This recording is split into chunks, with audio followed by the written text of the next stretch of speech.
Pumunta pala ako kina mama kanina. O, anong ginawa mo doon? Ba't di ka nagpapaalam sa akin? Baka may ginawa kang milagro, ha?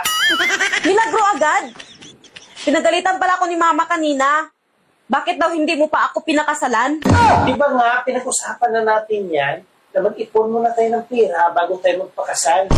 Pag hindi mo daw ako pakasalan kagad, baka daw makakita ka ng babae na mas maganda pa sa akin. At hindi mo na ako pakasalan.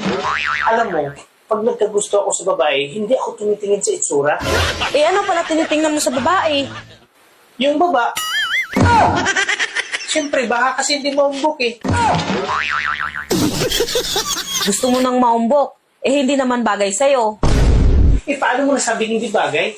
Eh, yun nga yung swak sa panlasa ko. Paano ba bagay sa maumbok kung maliit, malambot at supot?